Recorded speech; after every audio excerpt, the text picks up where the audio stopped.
All right, so my name is Nolan Knopf. I just transferred out of the Prestige office. I've been in real estate for coming up on 6 years now. In my senior year of high school, I started working for a team out of Mequon, out of the, at the time was North Shore office, as kind of a team assistant, we'll call it. Started out with kind of the mundane tasks, placing open house signs, restocking flyers, checking booty boxes, and slowly worked my way up on that team into more of a true admin role, assisting with document drafting, kind of the right-hand man for the transaction coordinator and marketing person. So social media posts, again, making sure inspections are scheduled and just relieving all the stress from the team and kind of being that second set of hands. And in doing that, I kind of learned all parts of being an agent and being an admin member, and kind of grew to really enjoy real estate, whether it be on the investing side or on the agent side. And eventually that role grew into a full-time transaction coordinator role, in which I was the last man standing on the team per se, handling all the transactions. And we worked with a mix of regular homeowners and sellers, as well as a lot of investors as well. So that kind of got my foot into the investing world and seeing what owning and managing your own real estate could do for you. So after, I believe, 3 or 4 years on that team, I decided I wanted to pursue real estate investing and property management a little bit more head on and see where that road led me. So I started working for an individual who's got a handful of rental properties all throughout Milwaukee, and I'm his full-time property manager, which is kind of a narrow term for everything I do for him. We're constantly rehabbing new single-family houses, duplexes, and even larger apartment buildings. We just wrapped up a 13 units, and then we just closed on a 50-unit rooming house that we're converting into, I think, 42 one and two bedroom apartments. So kind of a mix of everything, and just my biggest thing has been learning as much as I can and following what paths open up for me and see where they take me. Wow, that's incredible. I didn't know that part of like what you do, like being, property manager and working through those monstrous like deals and having that insight. That's awesome. Yeah. Wow. Okay. All right.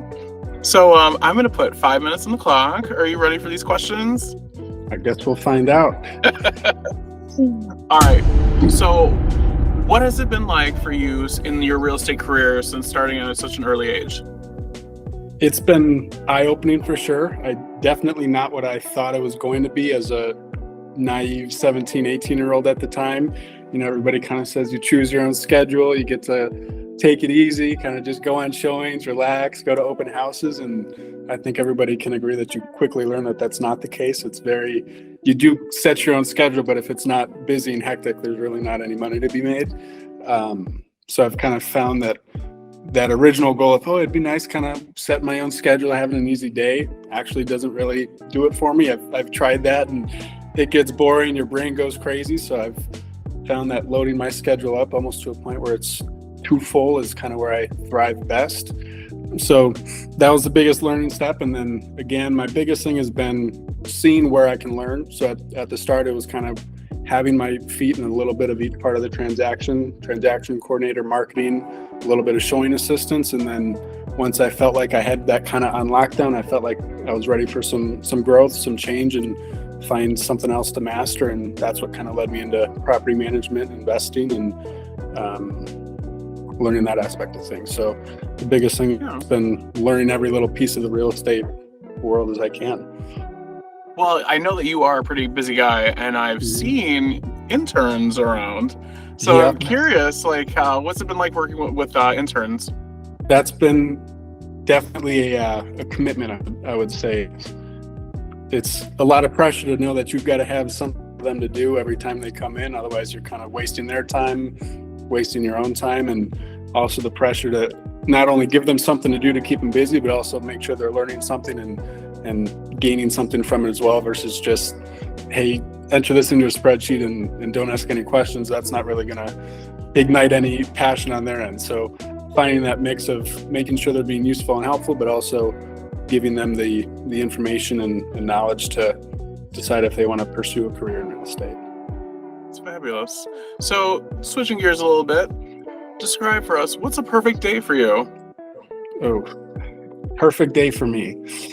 I've tried endlessly to try and set my day up, fill my calendar, and it never goes as planned, especially on the property management side of things. We've got probably 5 independent contractors who are all on different jobs for us, 5 full-time handymen who all need a little bit of guidance and control. So my days are always very hectic. And if you ask me tonight what I'm doing tomorrow, it depends on who calls me first thing in the morning.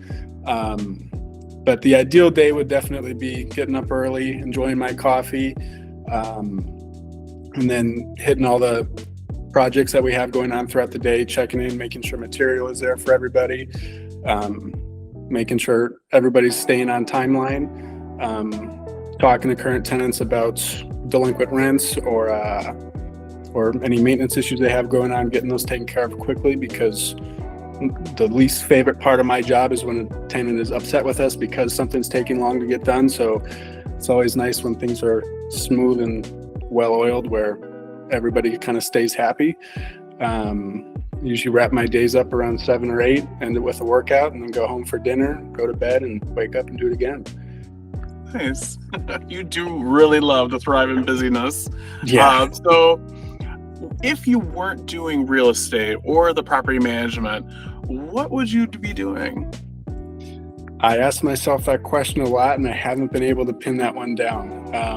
I've always enjoyed the customer service / even food service industry, whether it's back in the kitchen or serving. There's something that I've always kind of enjoyed about it's hectic, it gets a little crazy, but at the end of the day, it's not as complex or there's not as much risk as something like real estate, where if something goes wrong, at the end of the day, it might be an upset customer, but it's always relatively fixable, versus in real estate, whether it's sales or property management, if you draft that contract incorrectly, you could lose somebody a hell of a lot of money, or if you put the wrong man on the wrong job, you could have a big issue when it comes to maintenance or rehab. So something where I've got that stress, but maybe less overall risk, where if you do make a mistake, it's not going to be as catastrophic.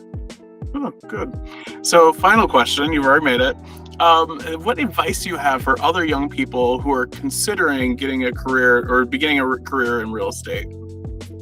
I always tell them, you work for knowledge, not for money, especially at a young age. You're not going to find a high-paying job that's going to be teaching you everything you need to learn to really thrive in real estate. So the biggest thing is finding somebody who you can work for, who's going to teach you whether everything that you should know, but also it's okay if you're learning some things that maybe may not be the best way to go about it, but as long as you're cognizant of that, you may not find somebody who's going to be that top 5-star producer who's taking over the city.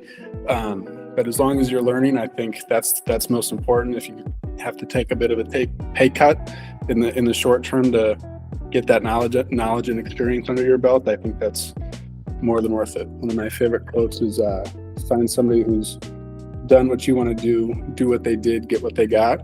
And again, that doesn't need to be necessarily your true end goal, but if you want to get to where they are in the next few years, that's a good stepping stone to go learn everything they're doing. And once you've kind of felt you've hit that dead end on what you can learn from them, that's when you move to that next step and find that next person who can get you to the place you want to go.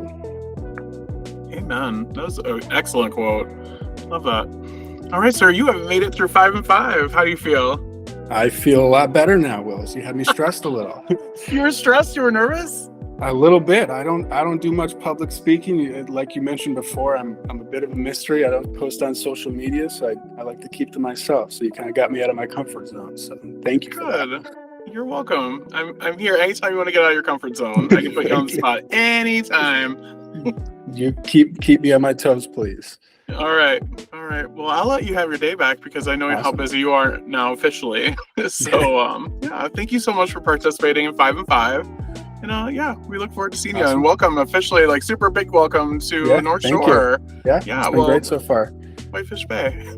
Yeah, there we go. Good. All right. Well, enjoy the rest of your day, and thank you so much. Awesome. Thanks, Willis. All right. Bye. Bye.